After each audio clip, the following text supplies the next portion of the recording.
Hello, it's Matt Carpenter. Welcome to the shop. Got some cylinder heads and engines apart, so let's talk about leadership. We're going to talk about leading learner centered, industry aligned trades and technology education. So I'm going to break this down into three sections. I'm going to break this down into the learner centered section, and really that's what it's all about, is being learner centered. That's why education exists.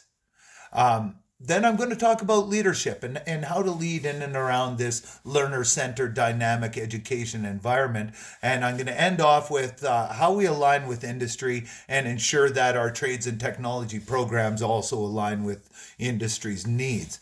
So the first thing is about being learner-centered. Now there's plenty of strategies out there. There's plenty of books on learner centered, lots of research on learner centered, for sure. I know popular ones, strategies. We can flip the classroom, and another one is you can have discovery learning where you explore through things, and conversational learning where you would talk with an individual and you would try to guide them through conversation on where to go. These are all wonderful strategies. I prefer conversational education. I think they're all great. But really, at the core of being learner centered is the learner, and it has to be the learner. And some skills we can enable, and some tasks we can do here is let's engage the students, and we can make them want to learn. We have to make them want to be in the learning environment, and part of wanting to be in the learning environment is them feeling safe and them feeling invited and them feeling excited. Like, how do we drive the passion in the students so they want to be there? Treat students well. That's a good place to start. Treat students well. Be kind with students. Be patient with students. I ask you, what does being learner centered mean to you? If you're being a learner centered institute or individual, or if you're learner centered, or if this event is learner centered, the reality is learner centered is a concept. It's not something you go to a store. You don't get a learner centered binder off the shelf and just become learner centered. I believe learner centered is about students being masters of their learning. So the students are in control of what they're doing during their learning experience. And although the concept itself might seem simple, the delivery of the concept is exceptionally complex.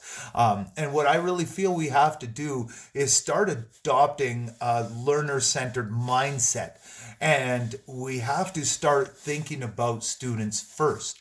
Our problem as executives, as faculty, we start thinking about a lot of other items, but really, are we asking ourselves, is what I'm doing better for the student? Am I going to make the environment better for the student? Is this better for the student? How can I interact with the students more? How can I be around the students more? Sometimes we get locked away in front of our computers, and we just need to get in front of the students more and talk to them more. On the academic side and the faculty side, how can we provide and build a safe space which helps a student realize their potential and realize their learning, but we provide support and we provide guidance, and importantly, we maintain rigor, we maintain structure, and we maintain the ability to have a good program and some very in-depth learners. So this is about promoting. To be a good learner-centered leader, we have to start promoting listening to students. And listening to students doesn't just mean the loud ones. Make sure you listen to all of the students, even the ones who don't want to speak up quite as much. They speak in different ways. It's not always verbally. Sometimes it's written, sometimes it's through body language. Make sure you listen to all students. Provide a safe space for students so they feel comfortable speaking up without retribution or fear of anything going wrong. Be kind to students. I've mentioned this. It's one of the most stressful times of their lives. We have to be kind. Absolutely have to be kind to people. Really, there's always room for kindness. it's important to set clear expectations. We have to make sure the students know where they need to go, where they need to be, what they need to accomplish throughout their learning journey. It's very difficult for a student to help explore and help guide themselves through their learning if they're not sure where the end goal is. So they need to know where they're going in order to get there. And when you have that, when you've built a good learner-centered environment, you will have students who are confident, they're courageous, and they're going to be productive. And that's really what's important is that outcome. And now let's talk about the leadership part of this, right? And so let's be a good leader. No. Let's be a great leader. Do you think being a great leader is okay? What kind of leader are we really looking for in the world anymore? I think it's being a real leader. We have to show our personality a little more, and we have to show our ability to interact. And I think people are looking for real humans. I believe leaders should care. I believe leaders should really invest their time and invest themselves in what they're doing. I believe leaders should have exceptional passion. And you should understand how things flow and how things progress, and you should be confident, and you should have humility, and you should have strengths, and it's okay to have weaknesses too, and it's okay to make mistakes, but as a leader, it's important to learn from those mistakes. Always learn from mistakes. And the very first task that we need to do is actually do the job. There's a lot of management tasks that are required as part of being a leader. And we know that in and around the educational environment, we have meetings and conversations and budgets and FTEs and FLEs and fill rates and flow sheets and scheduling and special events and curriculum changes and disciplinary actions and collective agreements. It's absolutely exhausting how much there is in order to manage in and around the educational environment. But you need to manage it, because your ship has to be in order if you want your crew to be able to be led and sail through. So once you're leading, there's really 3 areas of leadership I find are important. Realizing your environment, making sure you're aware of your environment, be aware of the policies and procedures, be aware of the physical environment, be aware of the people, be aware of people's strengths, be aware of the people who get along with each other and the ones who might have some conflicts with each other. These are all really important things to understand as an effective leader. And once you have that, you can start enabling people around you to realize their potential, because you can build a safe space. The next thing I would say, be present. Just be there. Don't be a technocrat. Don't just send emails with demands and requests and things like that. Have conversations, have meaningful conversations with people. Go to somebody's safe place. If you are in their environment, they will be much more inclined to discuss with you. These are important things to take on. Set clear expectations and be transparent.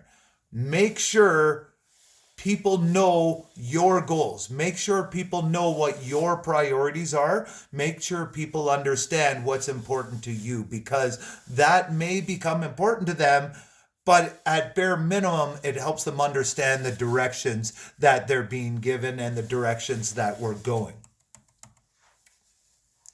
To be industry aligned, first of all, apprenticeship at its core becomes industry aligned and is industry driven.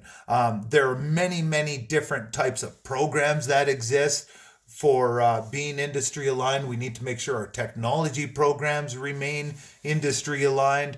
One of the things we do realize, industry can change very fast, but education moves quite slow. So really what we need to ask ourselves in education, how can we be nimble and dynamic in our educational delivery while improving our rigor, our success, our employment rates, and all those other good things? In other words, what can make us faster and stronger? And we have lots of connections with industry, Skills Canada, unions, hiring fairs, special events. They're all great places to start these events. I truly believe at our educational core that curriculum is the pipeline to learning. And so curriculum is all about making sure we're lining up with AIT's outlines and their curriculum guides, which is really a complex right now because they're going through a change to more of a competency-based system. And then finally, we need to prepare our students to hit the ground running. We need them to truly understand industry's needs, and we need to make sure our students can enter the industry as fast as they can, hitting the ground running and meeting industry's needs. And then that way we know we're being effective for industry, which is really our end goal here. So there's plenty of reflection questions. I hope you enjoyed the presentation. Talk to you later.